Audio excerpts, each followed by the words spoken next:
अगर भगवान है तो वो कहाँ है, और अगर नहीं है तो हम उसे खोज क्यों रहे हैं। हमने मंदिर बनाए, मस्जिदें सजाई, गिरजाघर खड़े किए, लेकिन क्या हमने भगवान को पाया? या बस खो गए एक तलाश में जो कभी खत्म ही नहीं होती। क्या आपने कभी आसमान की ओर देखकर पूछा है, कोई है जो मुझे देख रहा है? कभी अकेले में लगा कि कोई अदृश्य शक्ति तुम्हारे साथ है? या फिर कभी दर्द में ये सवाल उठा कि अगर भगवान है तो मेरी सुनता क्यों नहीं? ओशो पूछते हैं, क्या भगवान खोजने की चीज है या अनुभव करने की? क्या यह खोज बाहर की है या अंदर की? आखिर हम भगवान को खोज क्यों रहे हैं? एक बच्चा समुद्र के किनारे रेत से भगवान की मूर्ति बना रहा है। उसकी माँ पूछती है, क्या बना रहे हो? बच्चा कहता है, भगवान जो सबको बचाता है। माँ मुस्कुराती है, लेकिन उसके चेहरे पर एक सवाल है। ये बच्चा किससे सीख रहा है? भगवान को खोजने की? ओशो कहते हैं, यही तो शुरुआत है। इंसान जब से होश में आता है वो देखता है दुख, मृत्यु और सुरक्षा, और तब वो एक सहारा खोजता है, एक शक्ति, एक उपस्थिति जो उसे टूटने से बचा ले। इसलिए हम भगवान को खोजते हैं, क्योंकि हम अकेले हैं, क्योंकि इस ब्रह्मांड में हमारा वजूद डगमगाता है और हम पूछते हैं, कोई है क्या जो मुझे समझे? इंसान एक लहर है, वो डरता है कि समुद्र में कहीं विलीन न हो जाए। भगवान उस समुद्र की तलाश है जिसे वो जुड़कर अपनी पहचान पा सके। ओशो कहते हैं, यह खोज भगवान की नहीं, यह खुद की खोज है। तुम जिस ईश्वर को ढूंढ रहे हो वो तुम्हारे डर का दूसरा नाम है, तुम्हारी तन्हाई की गूंज है। लेकिन यही खोज शुरुआत बन सकती है आत्मज्ञान की। तो अगली बार जब तुम्हारा मन पूछे भगवान है या नहीं है, तो रुक जाना और पूछना, क्या मैं खुद को जानता हूँ? क्योंकि ओशो कहते हैं, जब तक तुम खुद को नहीं जानते तब तक भगवान महज एक कल्पना है, और जब तुम खुद को जान लोगे तो तुम्हें किसी भगवान की जरूरत नहीं रहेगी। तो क्या भगवान की खोज सच में बाहर है, या हम बस खुद से भागते हुए एक नाम देते हैं, ईश्वर? क्या तुम इस खोज को मोड़ सकते हो अपने अंदर की ओर? ओशो का दृष्टिकोण सच्चा ईश्वर कैसा है? ओशो कहते हैं, अगर तुम्हारा भगवान गुस्सा करता है, दंड देता है, डराता है, तो वो भगवान नहीं, तुम्हारा डर है। कभी सोचा है, जिस ईश्वर की तुम पूजा करते हो वो क्या वाकई प्रेम से भरा है या डर से गढ़ा हुआ एक मुखौटा है? ओशो पूछते हैं, क्या तुम्हारा ईश्वर जीवित है या सिर्फ एक मूर्ति है? हमने बचपन से सुना है ईश्वर सब देख रहा है, वो न्याय करेगा, वो दंड करेगा। लेकिन क्या यही सच्चा ईश्वर है जो तुम्हें डराता है, जो कहता है अगर तुम मेरी पूजा नहीं करोगे तो नरक मिलेगा? ओशो कहते हैं, क्या प्रेम करने वाली शक्ति कभी इस प्रकार की बातें बोल सकती है? ओशो कहते हैं, ईश्वर को जानना है तो पुराने खंडहरों से बाहर निकलो और जीवन को देखो। एक साधु तपस्या में बैठा है लेकिन भीतर से बेचैन है। वहीं एक बच्चा फूलों के बीच खेल रहा है और मुस्कुरा रहा है। ओशो कहते हैं, सच्चा ईश्वर उस बच्चे की हंसी में है, पेड़ों की सरसराहट में है, तेरी सांसों की नमी में है। वो जीवन और जीवन को जीकर ही उसे जाना जा सकता है।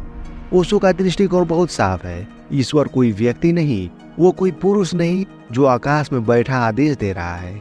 ईश्वर एक अनुभूति है, एक उपस्थिति है, एक अनंत शून्यता है जिसमें प्रेम है, मौन है और ऊर्जा है। जैसे हवा दिखती नहीं लेकिन हर पता हिलता है, वैसे ही ईश्वर को देखा नहीं जा सकता लेकिन हर स्पंदन में उसकी गूंज है। ईश्वर को खोजने की कोशिश मत करो, महसूस करने दो। वो किसी धर्म ग्रंथ में नहीं बल्कि तुम्हारी आंखों में आंसू बनकर आता है, तुम्हारी हंसी में झलकता है और मौन में उतरता है। ओशो कहते हैं, अगर तुम जीवन को प्रेम से देख सको तो तुमने ईश्वर को देख लिया। तो अगली बार जब तुम ईश्वर के बारे में सोचो, उसे किसी रूप में मत बांधो, ना किसी मंदिर में, ना किसी मूर्ति में, ना किसी नाम में, क्योंकि सच्चा ईश्वर सीमाओं से परे है। वो तर्क से नहीं, केवल प्रेम से समझा जा सकता है। ईश्वर एक अनुभव है, एक ऐसा मौन जहाँ तुम्हारी मैं खत्म हो जाती है और बस शुद्ध उपस्थिति रह जाती है। धर्म वर्सेस अध्यात्म। ओशो कहते हैं, धर्म तुम्हें जकड़ता है, अध्यात्म तुम्हें मुक्त करता है। हमने समझा धर्म ही ईश्वर तक पहुंचाने का रास्ता है, लेकिन वही धर्म तुम्हें अपने भीतर उतरने से रोक रहा हो। क्या कभी ऐसा लगा है कि तुम धार्मिक तो हो लेकिन फिर भी भीतर एक खालीपन है?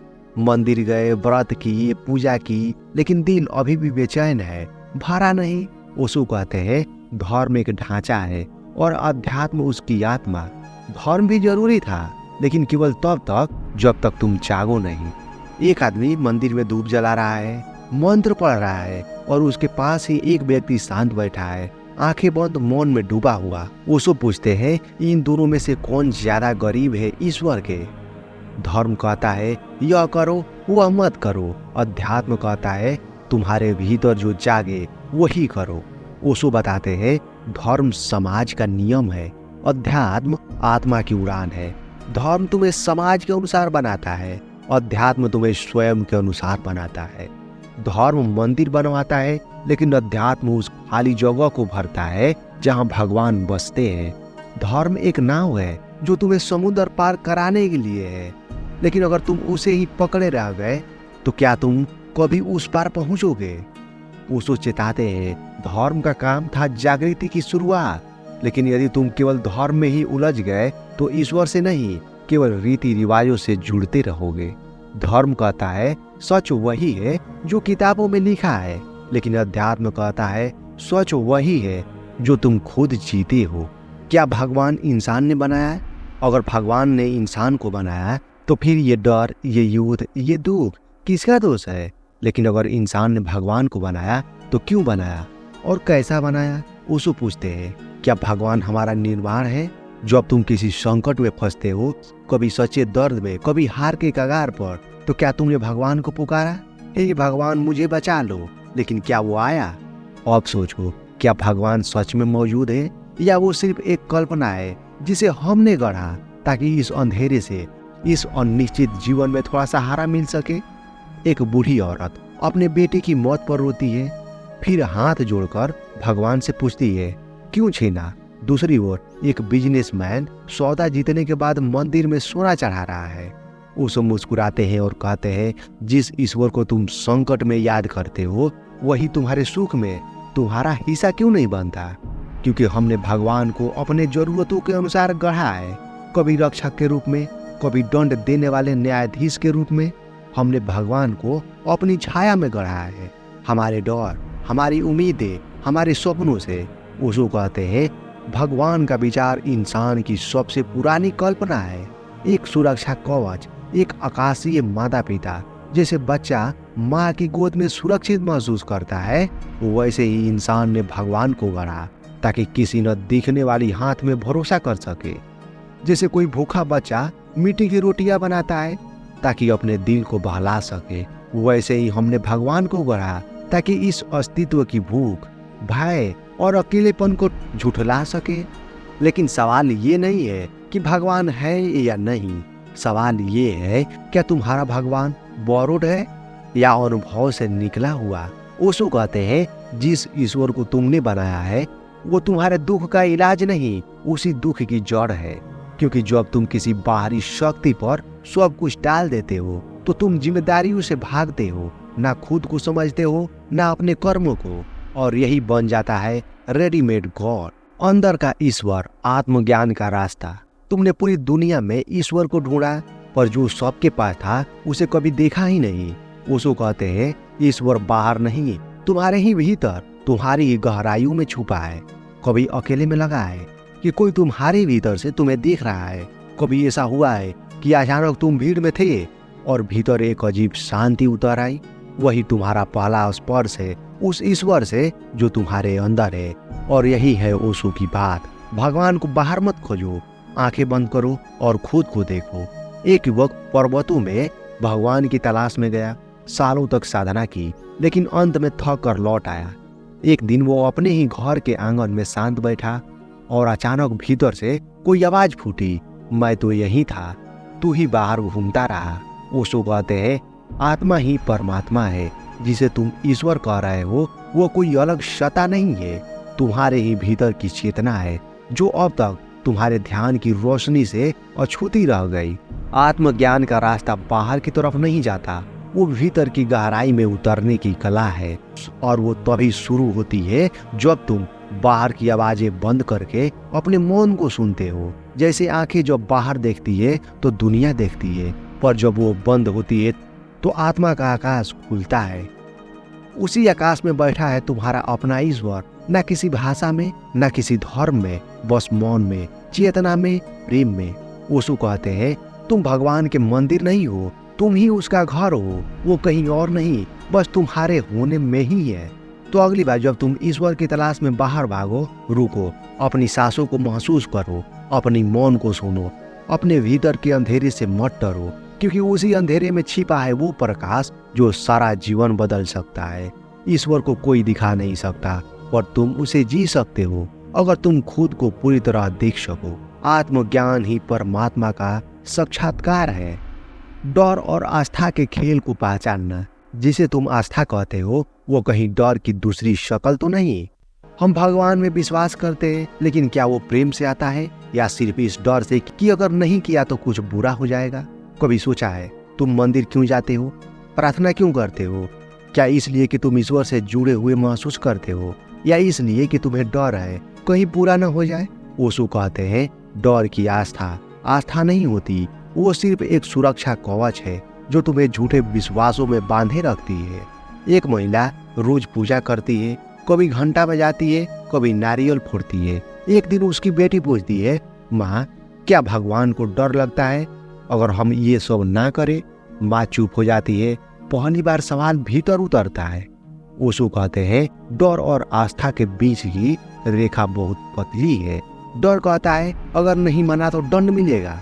आस्था कहती है मैं जानता हूँ और मैं प्रेम करता हूँ।